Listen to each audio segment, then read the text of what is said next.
ঝালকাঠির কৃষ্ণকাঠি গ্রামে জমি নিয়ে বিরোধের জেরে সমীর মল্লিক নামে একজন নিহত হয়েছেন। মঙ্গলবার দুপুরে নিজ বাড়ির সামনে হামলার শিকার হন তিনি। আহত অবস্থায় হাসপাতালে নেওয়ার আগেই তার মৃত্যু হয় বলে জানিয়েছে পুলিশ। একটু ভালো বুঝতে হে ভালো নিরিবিল সামনে ওই গালাগালি হলো আকুরি কথা কইতে না। নিহতের পরিবারের দাবি, জমি নিয়ে বিরোধের জের ধরে চাচাতো ভাইয়েরা সমীর মল্লিকের উপর হামলা চালায়। এ সময় লোহার রড দিয়ে তাকে আঘাত করা হয়। ঝালকাঠি সদর থানার উপপরিদর্শক জানান, মূলত আমরা হাসপাতাল কর্তৃপক্ষের সংবাদের প্রেক্ষিতে এখানে আসি।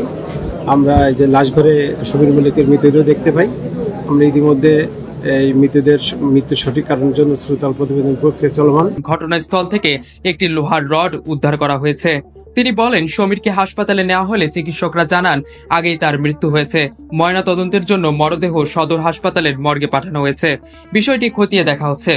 স্থানীয় সূত্রে জানা গেছে, সমীর মল্লিকের পরিবারের সঙ্গে তার চাচাতো ভাইদের দীর্ঘদিন ধরে জমি নিয়ে বিরোধ চলছিল।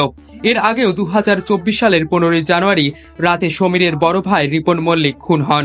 সে ঘটনায় একই এলাকার সৌদি প্রবাসী কামাল হোসেনের স্ত্রীকে প্রধান আসামি করে একটি হত্যা মামলা হয়, যা বর্তমানে বিচারাধীন।